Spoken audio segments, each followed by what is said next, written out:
Negotiations have collapsed, reaches its climax, when General Holt deploys the revolutionary quantum shield against the Confederation's relief fleet. In a stunning display of technological superiority, all 63 alien vessels are instantly disabled without a single shot fired. This bloodless demonstration shatters the myth of Confederation invincibility and forces the galaxy to confront humanity's true potential as an independent power. The pearlescent ceiling of the Grand Council chamber soared nearly 80 meters above Ambassador Leah Nakamura's head. Its bioluminescent patterns shifting in hypnotic waves, meant to induce a sense of calm and perspective. In 5 years of diplomatic service, she had never found the alien architecture's intended effect more hollow than today. The delegation from Earth will now present their final petition, announced the Chamber Herald, a tall, translucent being, whose circulatory fluids visibly accelerated as it spoke. Leah stepped forward, acutely aware of the 12 alien High Counselors arrayed in a semicircle before her. Their seats, each custom designed for wildly different physiologies, were elevated upon a curved dais, forcing human representatives to literally look up to address them. Behind her stood General Marcus Holt, ramrod straight in his midnight blue uniform, and Dr. Amina Reyes, whose nervous fingers kept tapping against the translator device at her throat. "Esteemed counselors of the Galactic Confederation," Leah began, her amplified voice echoing throughout the chamber.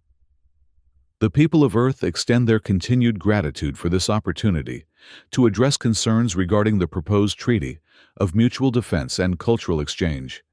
A low rumble emanated from High Counselor Sorathar's breathing apparatus.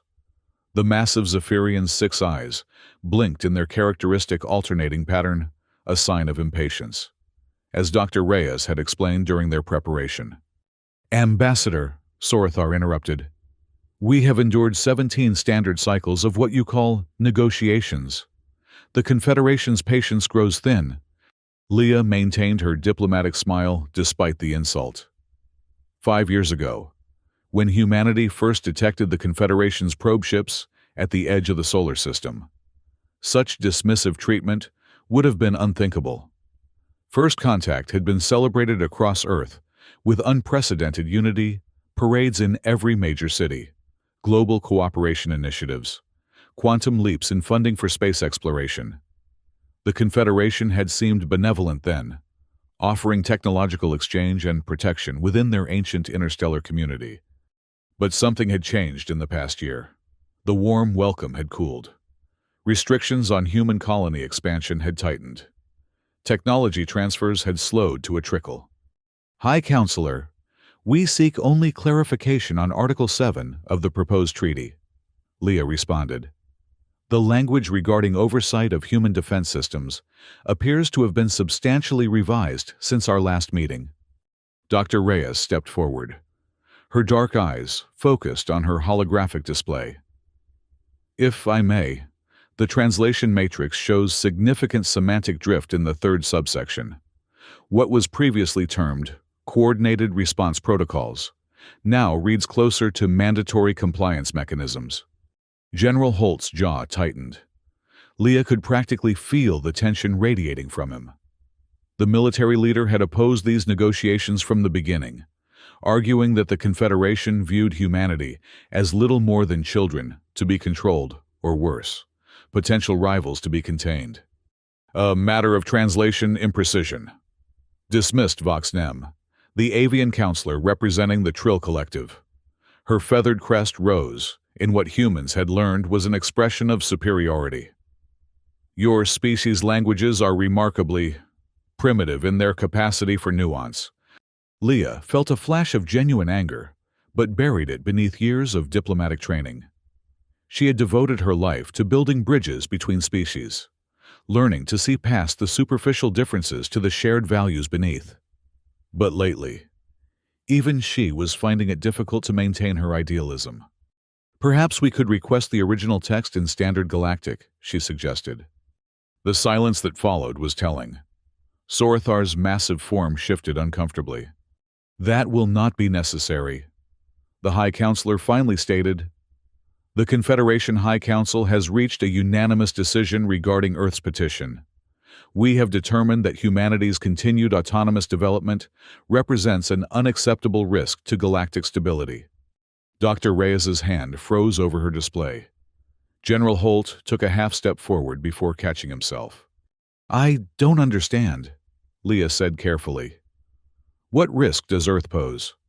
We have complied with all technology-sharing requirements, respected the non-expansion directives, and yet your colonies on Proxima Centauri, Tau Ceti, Kepler 452b, TRAPPIST-1e, and Gliese 667 have all accelerated their industrial development beyond approved parameters," interrupted Counselor Maris Vaughn, the silicon-based representative of the crystalline domains.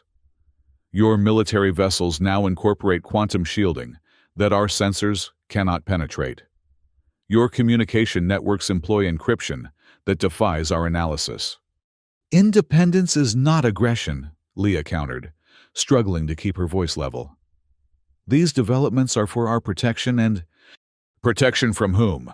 demanded Sorothar. "The Confederation has maintained peace across 27,000 light-years for over 15 millennia. There are no threats within our sphere that warrant such preparations, unless Earth itself harbors hostile intent." The accusation hung in the air like a physical presence. Leah looked around the chamber, searching for any sign of support among the other counselors.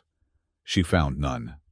"The Confederation's decision is as follows," Sorothar continued, his voice echoing with finality. "Earth will immediately dismantle its independent defense network and place all military assets under direct Confederation oversight. The 5 key colonies mentioned will be reduced to research outposts only, with populations not to exceed 500 individuals each. All quantum communication technology will be surrendered for inspection and modification."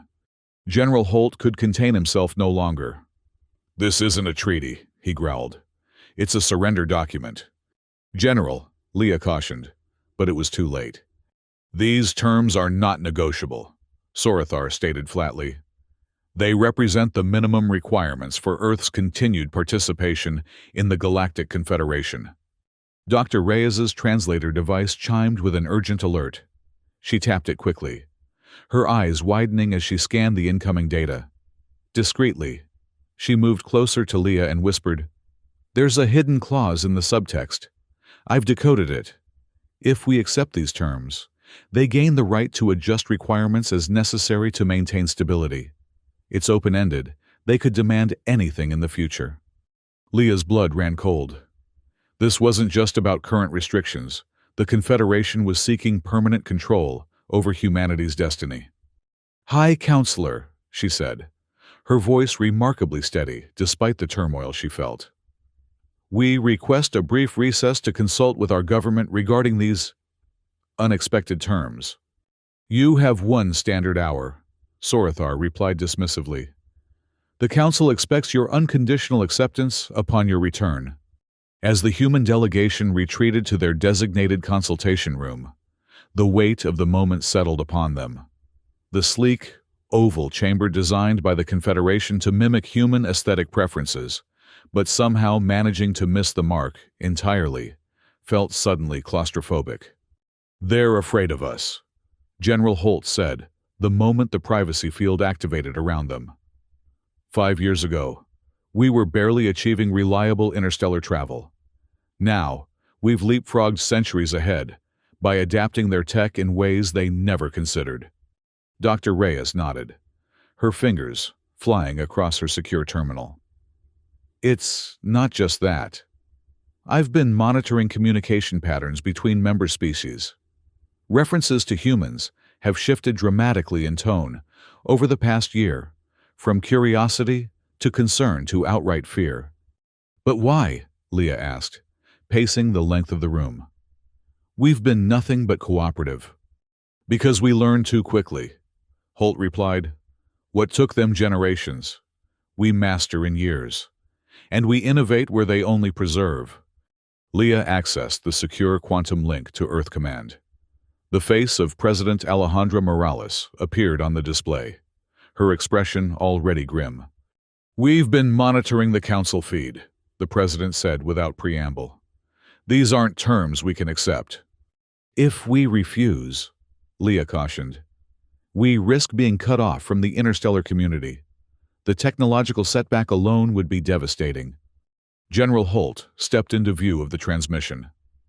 "Madam President, with respect, we've already reverse-engineered the critical systems. Our R&D teams have even improved upon their designs in several key areas. We don't need their handouts anymore." President Morales' eyes narrowed in thought. "Dr. Reyes, your assessment." "The Confederation operates on consensus and tradition," Amina replied. "They're fundamentally conservative, resistant to change. Humanity represents too much change too quickly. I don't believe they'll compromise further. Their fear is too deeply rooted now." A heavy silence fell over both sides of the communication. "There is another option," President Morales finally said. "One we've been preparing as a contingency." "Withdrawal," Leah breathed, the word feeling almost blasphemous to her diplomatic sensibilities. The president nodded. "Complete and immediate withdrawal from the Galactic Confederation. We pull out of all shared initiatives, recall our people from integrated facilities, and accelerate the Independence Protocol." "The colonies don't have the transportation capacity for full evacuation," Leah objected. "They won't need it," Holt said, a grim smile forming. "Operation Homeward has been in development for months. We can have the necessary ships deployed within days." Leah stared at him in shock. "You've been planning this? Behind my back?" "Not behind your back, Ambassador," President Morales interjected. "Beyond your need to know. Your belief in the diplomatic process had to be genuine for these negotiations to have any chance of success." The realization stung, but Leah pushed the personal betrayal aside. "The Confederation won't let us simply walk away. They control too many critical resource points, too many hyperspace junctions." "Let us worry about that," the president replied. "Your task now is to deliver our response. Earth formally rejects the Confederation's terms and announces our immediate withdrawal from all treaties, agreements, and cooperative ventures." "The timetable?" General Holt asked. 3 months for complete disengagement, not 1 day longer." Leah felt her diplomatic career, her life's work crumbling before her eyes. "Madam President, I urge you to reconsider. There must be room for compromise, for continued dialogue." "That room existed yesterday," President Morales said firmly. "The Confederation's ultimatum closed it. We will not surrender humanity's right to self-determination." Her gaze softened slightly. "I know what this cost you personally. Ambassador, history will remember that you did everything possible to find a peaceful path forward." The transmission ended, leaving the 3 humans in silence. "We have 42 minutes before we must return to the council," Dr. Reyes noted quietly. General Holt straightened his uniform. "Then we should prepare our statement." Leah looked at him. Really looked at him. For perhaps the first time. Behind the military bearing, she saw the weight of responsibility in his eyes, and something else. Regret for the skirmishes that had damaged early relations with the Haveli cluster, sorrow for the colonies that would now face upheaval. "You never believed this would work, did you?" she asked. "I hoped I was wrong," he admitted. "For your sake, if nothing else. No one has fought harder for cooperation than you, Ambassador." The admission, surprisingly gentle from the typically brusque general, offered little comfort as Leah began composing humanity's farewell to the stars. When they returned to the council chamber, the atmosphere had changed. The counselors seemed relaxed, even smug, clearly expecting humanity's capitulation. The shock on their varied faces when Leah delivered Earth's response was almost worth the bitter taste the words left in her mouth. "Earth rejects these terms in their entirety," she announced, her voice carrying throughout the vast chamber. "Furthermore, as of this moment, Humanity formally withdraws from the Galactic Confederation and all associated treaties. We will begin immediate evacuation of all integrated facilities and recall all Earth personnel from Confederation territory. Sorothar rose to his full, impressive height, his outer membrane flushing with colors that the human translation matrix interpreted as outrage and disbelief. "This is madness," the High Counselor boomed. "No species has ever withdrawn from the Confederation once admitted. You cannot survive alone in a galaxy of established powers." "Perhaps," Leah conceded, "but we will not survive as vassals either. The Confederation has provided your species with centuries of advanced technology," protested Voxnem. "You would abandon all progress to salve your primitive pride?" General Holt stepped forward. "What we've learned, we've earned. What we've built, we'll keep." "Impossible!" Maris Vaughn's crystalline form vibrated with intensity. "Confederation technology is genetically keyed to authorized species. Without ongoing alignment, your systems will fail within cycles." Dr. Reyes allowed herself a small smile. "We solved that particular limitation 18 months ago, Counselor." A ripple of alarmed communication passed between the council members, too rapid for the human translators to follow. When Sorothar spoke again, his tone had shifted from outrage to something approaching concern. "This withdrawal is not recognized," he declared. "The 5 colonial worlds previously mentioned remain under Confederation jurisdiction. Any attempt to remove Confederation monitoring equipment or exceed the population restrictions will be considered a hostile act." "Those worlds were settled by humans before first contact," Leah countered. "They are sovereign Earth territories." "Your species had barely established atmosphere bubbles when we found you," Sorothar dismissed. "You claim territories you cannot even properly inhabit. Then, observe as we depart." General Holt challenged. "Every human, every structure, every piece of technology, gone within 3 months. We'll leave nothing but pristine worlds behind." "The Confederation does not recognize this timeline," Sorothar insisted. "A proper transition requires at minimum 3 standard years of coordinated—" "3 months," Leah interrupted, surprising even herself with her firmness. "Earth has spoken." As they exited the chamber for the final time, Dr. Reyes whispered, "That felt liberating." "Don't celebrate yet," General Holt muttered. "The hard part hasn't even begun." The news of humanity's withdrawal spread across Earth and its colonies like wildfire. On Kepler Station, Leah witnessed the initial shock give way to frantic activity as evacuation protocols activated. The sprawling human settlement home, to nearly 70,000 colonists, had transformed from a place of hopeful expansion to an orderly deconstruction zone in less than a week.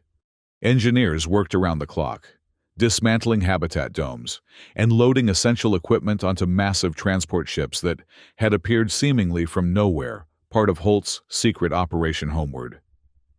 Children gathered their belongings, saying tearful goodbyes to alien friends they had made during the brief period of cultural exchange. Businesses closed, research projects were hastily archived, and 5 years of human expansion began its systematic reversal. Leah walked through the main plaza, now serving as a staging area for departing families. Around her, the once vibrant community was being methodically erased. "Ambassador Nakamura," called a familiar voice.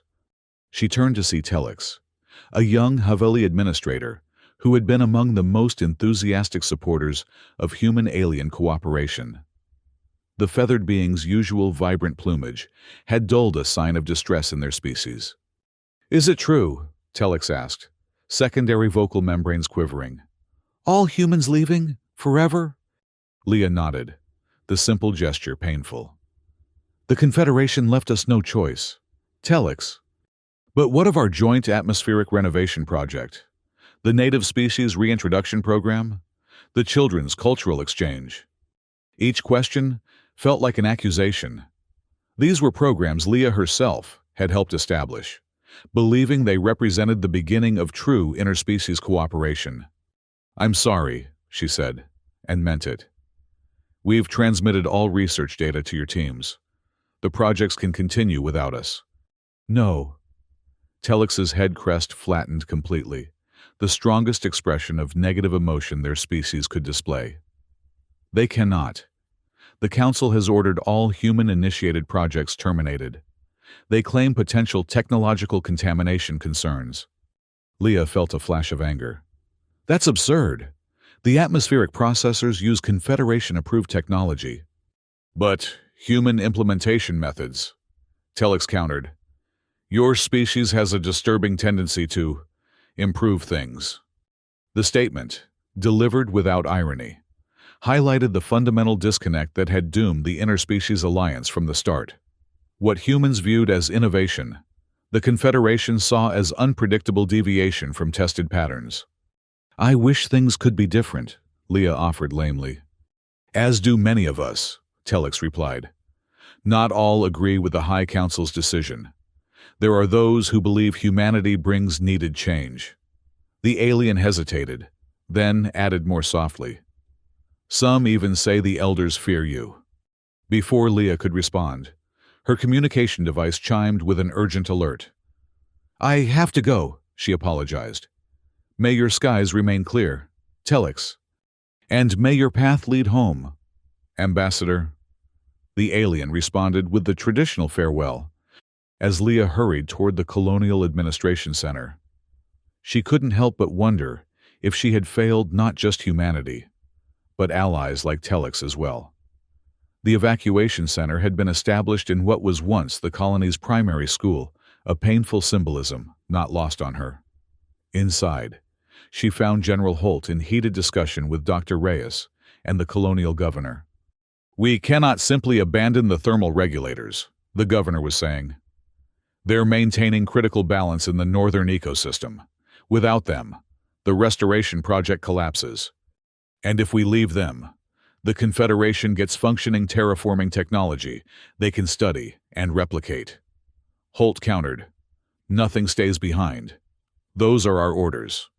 "What's happening?" Leah asked, joining the group. Dr. Reyes looked up from her data tablet, expression grim.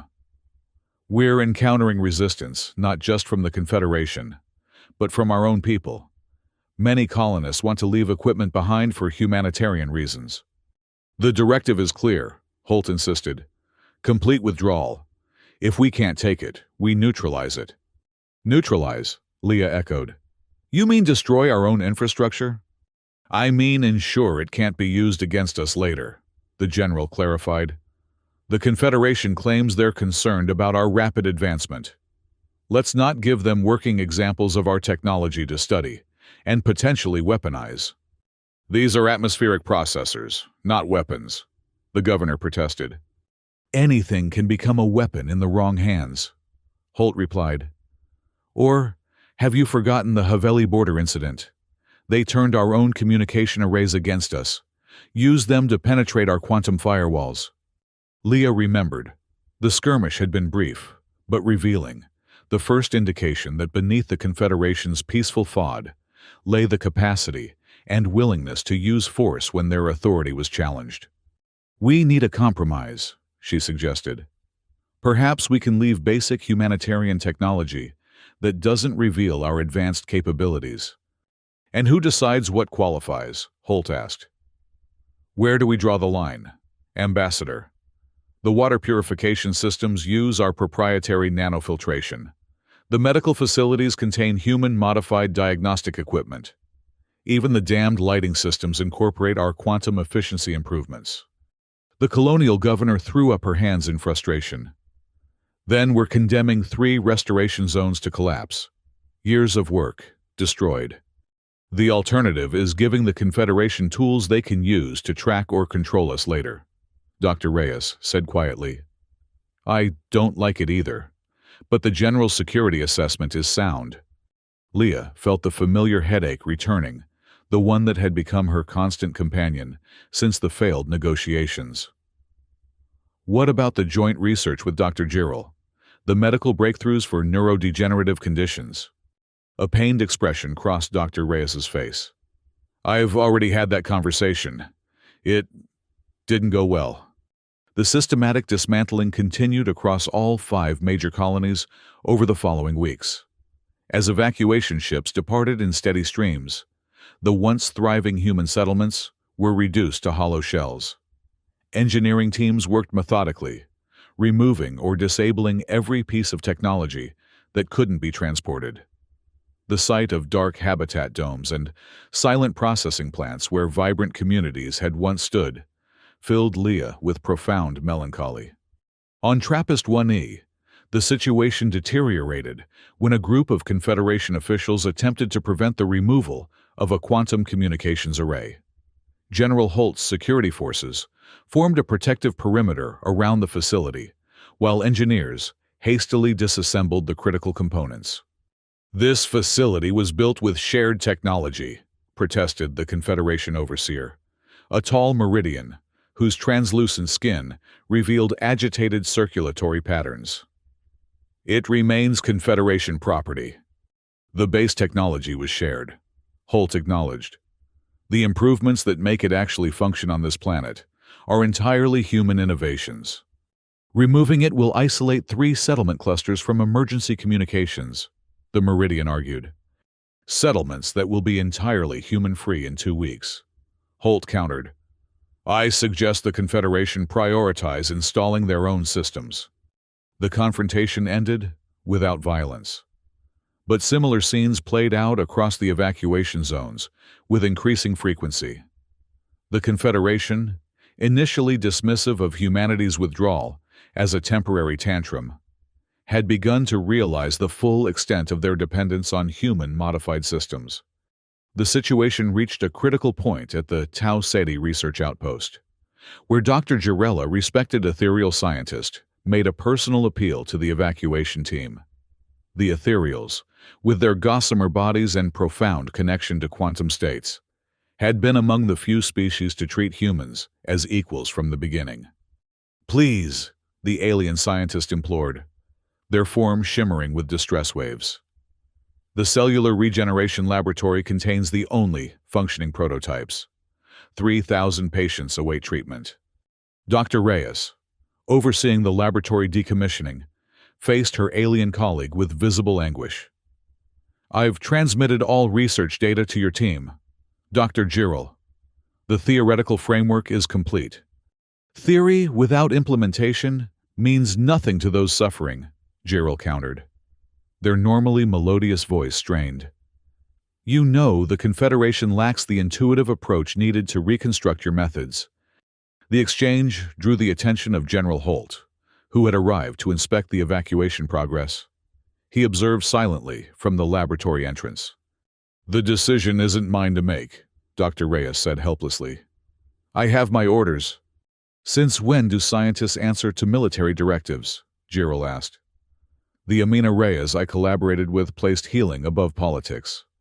The barb struck home. Dr. Reyes's hands trembled slightly as she continued disconnecting equipment. "That was before the Confederation revealed their true intentions. How can I leave tools that might be repurposed against my own people?" "You speak of hypothetical threats while I speak of certain suffering," Girel persisted. "The regeneration matrices cannot function as weapons. Their very design prevents it." "Nothing is that certain," General Holt interjected, stepping into the laboratory.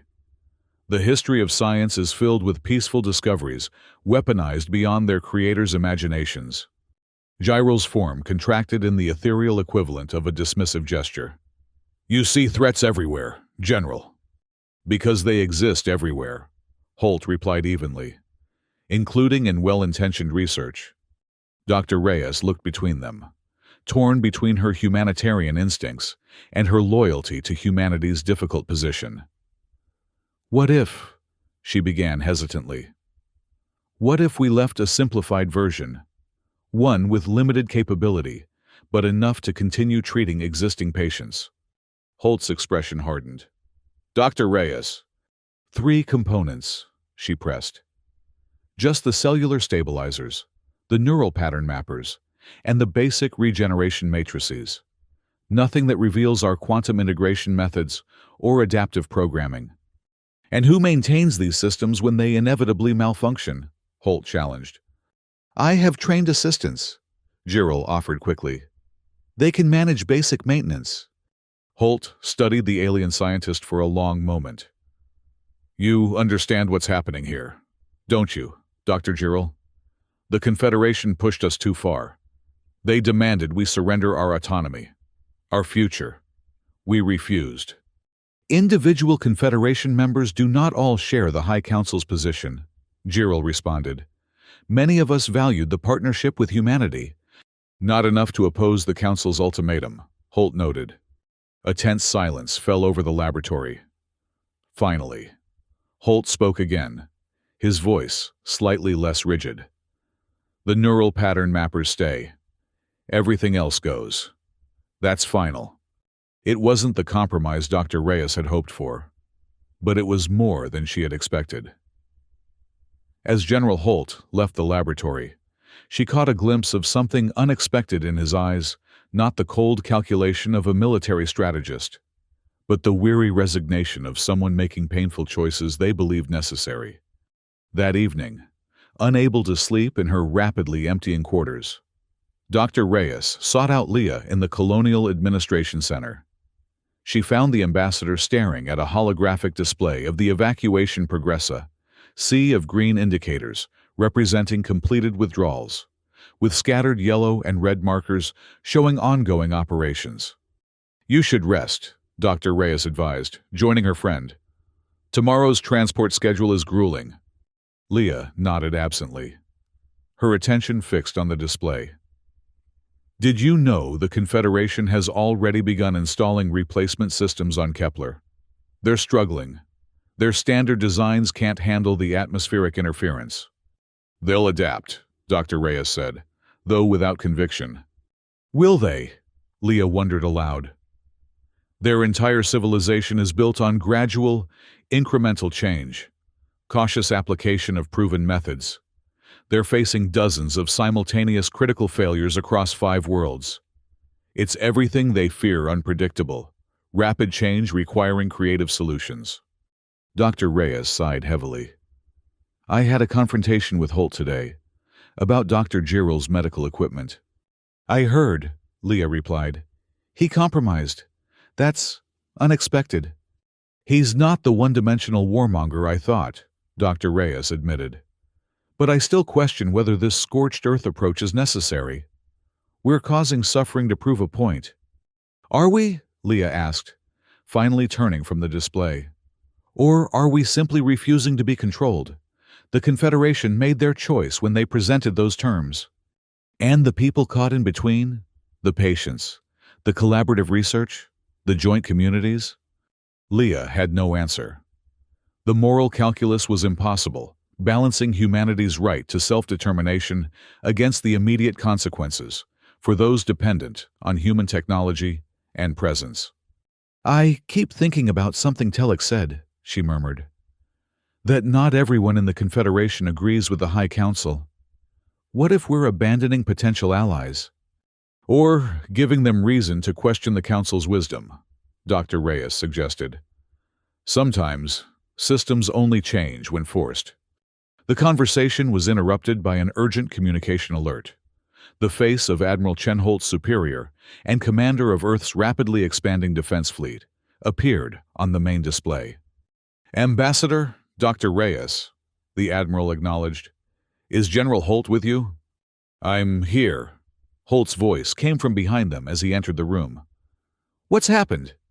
The Confederation has dispatched a relief fleet to Proxima Centauri, Admiral Chen reported, ostensibly to provide humanitarian assistance during the withdrawal. 63 ships for humanitarian aid? Holt asked skeptically. What's their real purpose? Intelligence suggests they intend to establish a permanent presence once we depart, the Admiral replied, possibly to prevent any future human return. That violates our withdrawal agreement, Leah objected. The Confederation promised non-interference during the 3-month transition. Promises mean little when they sense vulnerability, Holt said grimly. Admiral, what are your orders? Prevent the fleet from reaching Proxima Centauri, Chen stated flatly. By any means necessary short of direct weapons fire. Earth Command wants to avoid an overt military confrontation if possible. My battle group is still 2 days from optimal position, Holt noted, studying the tactical display that had replaced the evacuation map. That's why we're accelerating Operation Quantum Shield, the Admiral replied. The prototype is ready for field deployment. Holt's eyebrows rose. It's been tested? In simulations only, Chen admitted. But our scientists are confident. The alternative is conventional interdiction, which carries higher risk of escalation. I don't understand, Leah interjected. What is Quantum Shield? Holt and Chen exchanged glances before the Admiral nodded slightly. A defensive countermeasure, Holt explained carefully. Non-lethal, but highly effective. It temporarily disables drive systems without damaging vessels or harming their crews. You've been developing weapons behind the Confederation's back? Dr. Reyes asked, aghast. Defensive systems, Holt corrected, which recent events have proven necessary. Admiral, I must register my formal protest, Leah began. As Earth's diplomatic representative. With respect, Ambassador, Chen interrupted. Diplomatic protocols ended when Earth withdrew from the Confederation. This is now a security matter. Her tone softened slightly. We're not seeking conflict. Quite the opposite. This technology will allow us to protect our interests without bloodshed. Leah wanted to argue further, but recognized the futility. Earth was committed to its independence, and that meant military autonomy as well. The prototype will be deployed to your command vessel within 12 hours. General. Admiral Chen continued. Choose your interception point carefully. We'll have one opportunity to demonstrate our capabilities without revealing our full technical advantage. Understood, Admiral. Holt out. As the communication ended, Leah studied the general's face. You knew about this weapon all along. Countermeasure, he corrected again. And yes, its development began shortly after the Haveli incident. Earth's leadership recognized then what you're only accepting now. The Confederation sees us as a threat to be contained, not a partner to be embraced. And now we'll prove them right, Dr. Reyes said bitterly. No, Holt replied with unexpected gentleness. We'll prove them wrong. They believe control through force is the only path to security. We'll show them that freedom and mutual respect could have been an alternative. 2 days later, Leah found herself on the bridge of the EDF Sentinel, General Holt's flagship, as it positioned itself at the boundary of the Proxima Centauri system. The sleek command center hummed with tense activity as tactical officers monitored the approaching Confederation fleet. They're maintaining formation, reported the sensor officer. No indication they've detected our presence. Holt nodded, his attention focused on the holographic tactical display. Quantum shield status? Integration complete, confirmed the chief engineer. Power systems nominal. Targeting matrix aligned.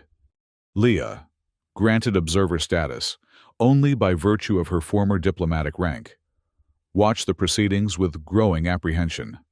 Beside her, Dr. Reyes monitored a separate display showing the complex quantum calculations underlying the mysterious defensive system. Time to intercept? Holt asked. Confederation fleet will enter deployment range in 17 minutes, came the response. The general turned to his communications officer. Open a channel.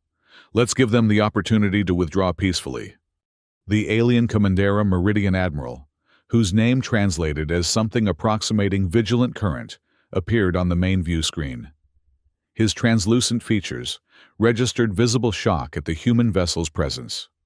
This is General Marcus Holt of the Earth Defense Force, Holt stated formally. Your fleet is approaching a system currently undergoing human evacuation. Under the terms of our withdrawal agreement, Confederation forces are prohibited from entering this space during the transition period. The Meridian's fluid-filled communication sacs pulsed with agitation. We carry humanitarian supplies for affected settlements, he insisted. The High Council has authorized this mission. 63 heavily armed vessels for humanitarian delivery? Holt questioned. Return to Confederation space immediately. This is your only warning.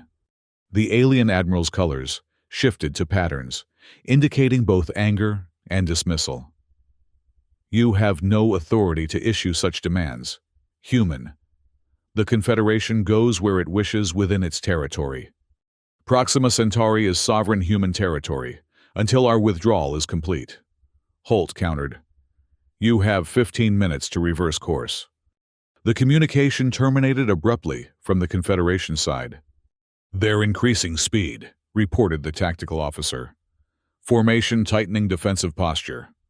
Holt's expression remained impassive. They think we're bluffing. Prepare quantum shield for wide field deployment. General, Leah intervened, a final diplomatic overture has already been rejected. Ambassador. Holt finished for her. Now we demonstrate that humanity's warnings carry weight. The minutes ticked by in tense silence. On the tactical display, the Confederation fleet continued its advance, now moving in a classic attack formation despite their claimed humanitarian purpose. They're charging weapon systems, announced the tactical officer. Targeting solutions forming. Preemptive intimidation, Holt noted calmly. Standard Confederation protocol. He straightened in his command chair. Activate quantum shield on my mark. Target their drive systems only. General, Dr. Reyes spoke up suddenly. The shield's effects on ethereal physiology haven't been fully assessed. There are 3 ethereal vessels in that fleet. Holt hesitated, a flicker of concern crossing his features. Can we exclude those ships from the field effect? The chief engineer shook her head. Not without compromising the entire deployment. The quantum field is indiscriminate within its radius. A moment of silence fell over the bridge as Holt weighed the decision. Send targeted warning to the ethereal vessels only, he finally ordered. Give them 2 minutes to break formation and withdraw to safe distance. The communications officer worked quickly. Warning transmitted. No response yet. On the tactical display, the 3 ethereal ships continued their advance with the main fleet. 1 minute to optimal deployment range, announced the tactical officer. The ethereals aren't responding to our warning, the communications officer reported anxiously. Holt's jaw tightened. Ethereals are quantum-sensitive beings. If they maintain position, it means they've assessed the risk and accepted it. Or they don't believe our warning, Leah suggested. 30 seconds to range. The Confederation fleet is initiating targeting locks, reported the tactical officer. They're preparing to fire. Quantum shield at full charge, the engineer confirmed. 10 seconds to optimal range. General Holt took a deep breath. Deploy quantum shield, full spectrum. A subtle vibration passed through the Sentinel as the revolutionary defensive system activated. On the tactical display, a spherical field of quantum disruption expanded outward, engulfing the approaching Confederation fleet. The effect was immediate and dramatic. The alien vessels from massive dreadnoughts to agile escorts suddenly lost momentum. Their drives sputtered and failed, leaving them drifting helplessly in space. Communication systems flickered and died. Weapons targeting arrays dissolved into useless static. Confederation fleet neutralized, reported the tactical officer, unable to keep a note of amazement from her voice. All 63 vessels disabled. No structural damage detected. Life support systems remained functional. A stunned silence fell over the bridge, broken only by the quiet beeping of monitoring systems. How long will the effect last? Leah asked quietly. Approximately 12 hours, the chief engineer replied. More than enough time for us to complete the critical evacuation phases at Proxima. Holt nodded in satisfaction. Send message to Earth Command. Operation Quantum Shield successful. Confederation fleet neutralized without casualties. As the bridge crew executed their orders with renewed confidence, Leah stared at the tactical display in stunned realization. Humanity had just demonstrated technological superiority over the galaxy's dominant power without firing a single shot. "They'll never forgive this," she murmured to Dr. Reyes. "We've humiliated them." "We've shown them there's another way," the xenolinguist replied.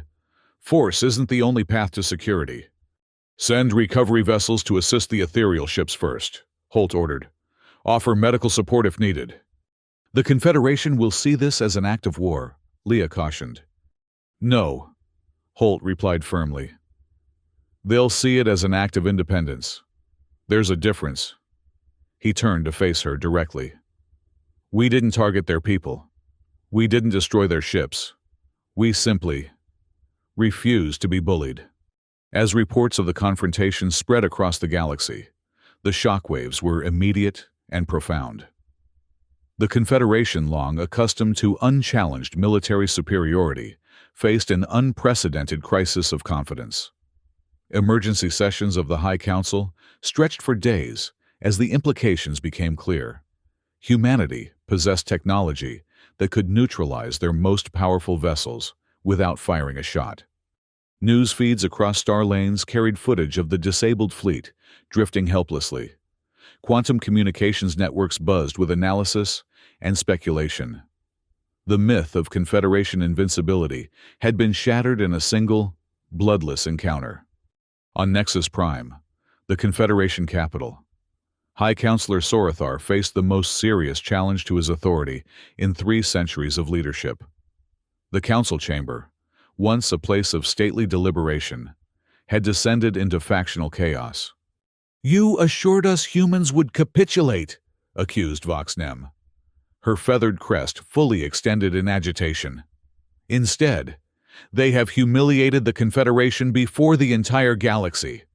"Their technology should not be possible," insisted Maris Vaughn, the crystalline counselor's form vibrating with distress frequencies.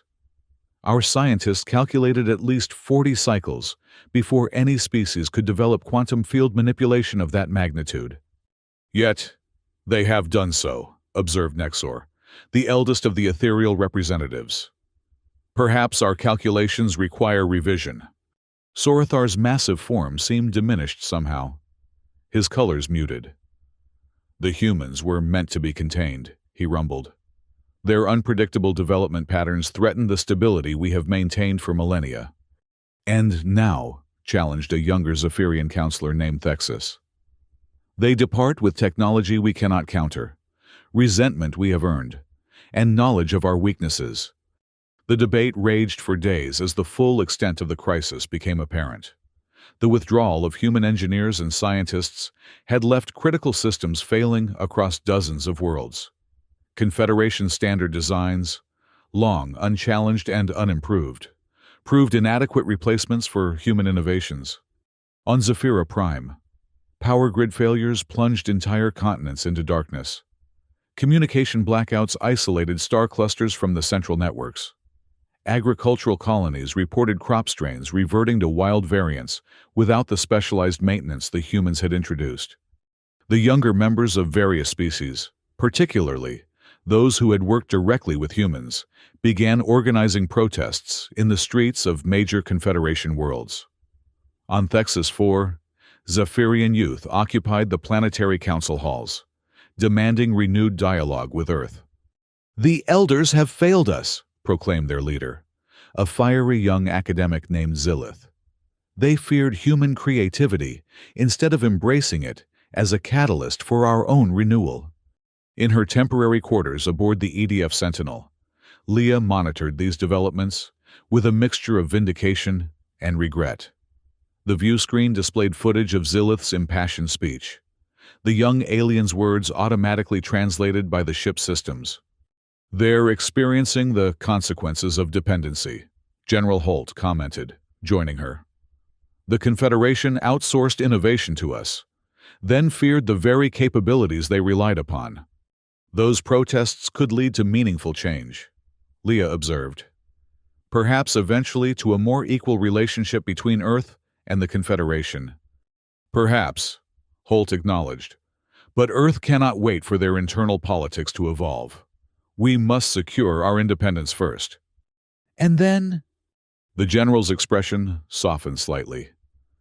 And then, Ambassador, perhaps your skills will be needed again, under different terms. 3 weeks later, the last human transport departed from Tau Ceti, marking the official completion of Operation Homeward. Every human, every piece of retrievable technology, had been evacuated from Confederation space.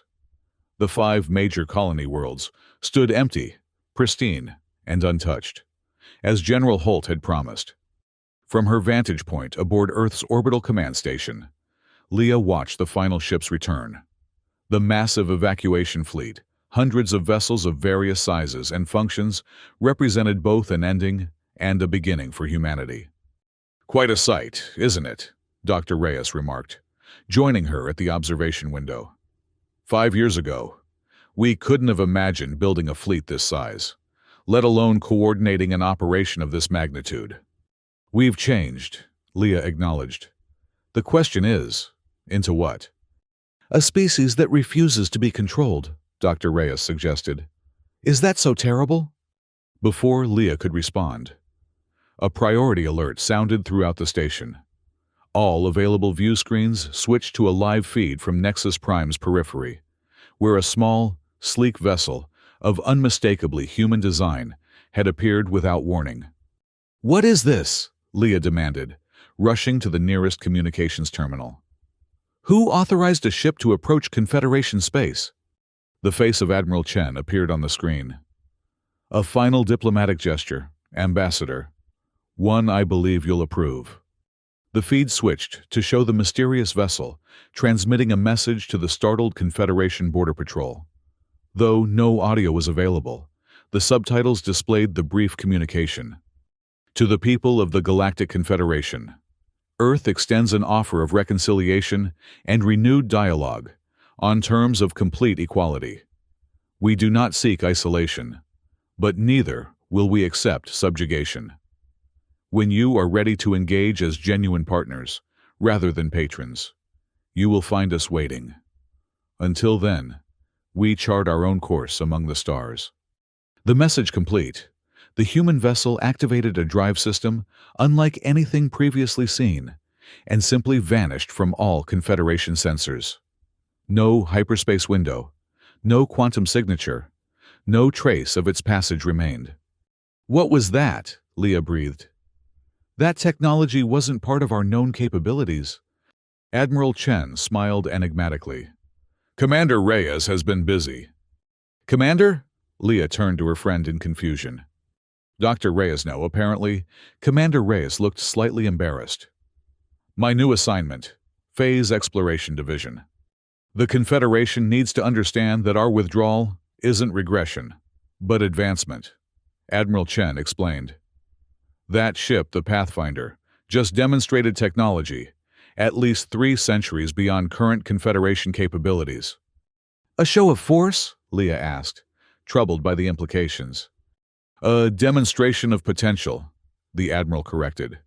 "Both what humanity can achieve independently and what we could have contributed as true partners." Later that evening, in the privacy of her quarters, Leah composed what she expected would be her final report as ambassador. The diplomatic corps was being reorganized, its mission redirected from integration with the Confederation to establishing humanity's independent presence in the galaxy. Her career as she had envisioned it was over. The bridges she had worked so tirelessly to build had been dismantled as thoroughly as the colonial outposts. Yet, as she watched recordings of the protests spreading across Confederation worlds, young aliens questioning the wisdom of their elders, demanding reconnection with humanity, she felt an unexpected sense of hope. Perhaps their dramatic departure would accomplish what years of patient diplomacy could not, forcing the Confederation to recognize humanity as equals rather than junior partners to be managed and controlled. A notification chimed, indicating a secure transmission from Earth Command. The face of President Morales appeared on her screen. "Ambassador Nakamura," the President greeted her formally. "I've reviewed your final assessment of the withdrawal operation." "Madam President," Leah acknowledged, waiting for the inevitable reassignment, perhaps to some administrative role far from the front lines of interspecies relations. Your insights regarding the potential for reformed relations with individual Confederation species are particularly noteworthy, the President continued, especially your analysis of the generational divide emerging in Zephyrian and Haveli societies. Thank you, Madam President, Leah replied, surprised by the positive reception. Though I fear such opportunities may be years or decades away. Perhaps not as distant as we might think, Morales said with a slight smile. Which is why I'm appointing you to head our new Diplomatic Readiness Division. Your task will be to prepare for the day when elements within the Confederation seek renewed contact in more equitable terms. Leah stared at the screen in disbelief. You believe that day will come? I know it will, the President replied confidently. The Confederation needs humanity more than they realized. The question is whether they can overcome their fear and pride to admit it. As the transmission ended, Leah turned back to her viewport. Beyond Earth's atmosphere, the stars beckoned, not as distant points of light governed by an alien authority, but as destinations for humanity to explore on its own terms. Commander Reyes's experimental vessel had been aptly named, she reflected, Pathfinder. Humanity was indeed finding its own path now, neither bound by Confederation restrictions nor isolated by fear. The galaxy that had sought to contain them now trembled at their potential, not as conquerors, but as innovators who refused to be controlled. It was not the future she had envisioned when she first accepted the ambassador's role. Yet, as she watched Earth's rapidly expanding fleet prepare for its next mission, Leah Nakamura realized it might ultimately be a better one for humanity, and, eventually, for the galaxy itself. In the uncharted nebula beyond the former colonial boundaries, Commander Amina Reyes piloted the prototype, Phase Explorer, into swirling clouds of interstellar gas. The vessel's revolutionary drive system capable of transitioning between dimensional states, rather than merely traveling through conventional space, represented humanity's true renaissance. Quantum stability at 97%, she reported to the small, elite crew. Phase variance within acceptable parameters. Confederation long-range sensors show no indication they can track us, confirmed her navigation officer. As far as they're concerned, we've simply ceased to exist. Amina smiled slightly. A fitting metaphor for humanity's new relationship with the galaxy, present but unseen, advancing while they remain static. The Pathfinder penetrated deeper into the nebula. Its sensors, mapping phenomena that Confederation science had deemed too chaotic to study effectively. Where they saw dangerous unpredictability, humans recognized creative potential, fundamental difference in perspective that had doomed their attempted partnership from the start. As the ship emerged from the nebula's far side, previously uncharted star systems appeared on their sensors' worlds, untouched by Confederation influence. Civilizations developing along their own unique paths. New horizons, Amina murmured, more to herself than her crew. Not as we once imagined them, perhaps, but ours to explore freely. The Pathfinder's quantum communications array chimed with an incoming transmission from Earth Command. Admiral Chen's face appeared on the main display.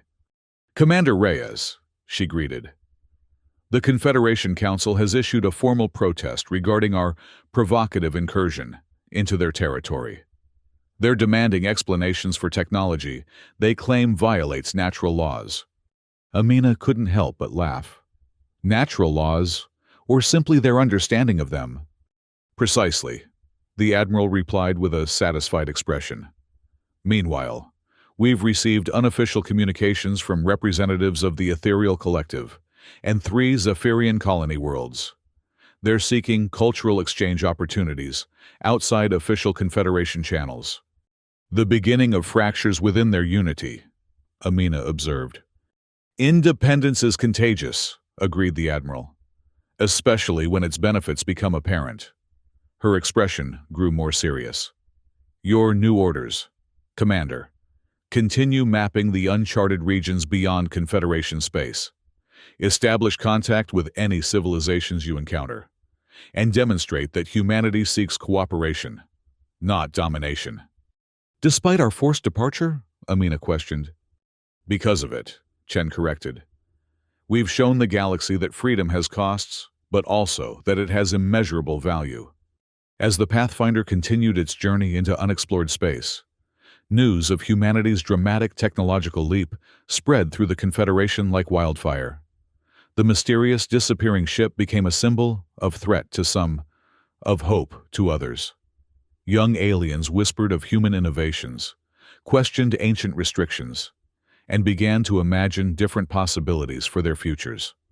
In council chambers across Confederation space, the balance of power shifted subtly, but inexorably. Elder representatives who had dismissed humanity as dangerous upstarts found themselves challenged by younger voices, asking uncomfortable questions. Why fear creativity? Why reject change? Why choose stagnation over growth? On Nexus Prime, High Counselor Sorathar faced an unprecedented vote of no confidence. Though he narrowly survived the challenge to his authority, the unthinkable had occurred. The Confederation's consensus had fractured. The monolithic unity that had persisted for millennia showed its first significant cracks. We made a grave miscalculation, admitted Thexus, the young Zephyrian reformist, addressing a hushed council session. We treated as children those who had already become our equals. We feared their unpredictability rather than recognizing it as the source of their strength. And now they are gone, lamented Nexor of the Ethereals, taking with them innovations that might have benefited all. Not gone, Thexus corrected. Freed, and perhaps, when we are ready to free ourselves from outdated fears, they will return not as supplicants, but as partners. The aged Sorathar, his colors dim with resignation, regarded the younger counselor with a mixture of resentment and reluctant respect. You speak of partnership with a species that crippled our fleet and abandoned their commitments. I speak of partnership with a species that demonstrated restraint when they could have demonstrated destruction. Thexus countered. They disabled our ships without harming our people, a distinction your generation seems unable to appreciate. Far from these debates, on Earth's orbital command station, Ambassador Leah Nakamura reviewed reports from covert observers throughout Confederation space. The diplomatic Corsants, focused on integration, now monitored the political upheaval their departure had triggered.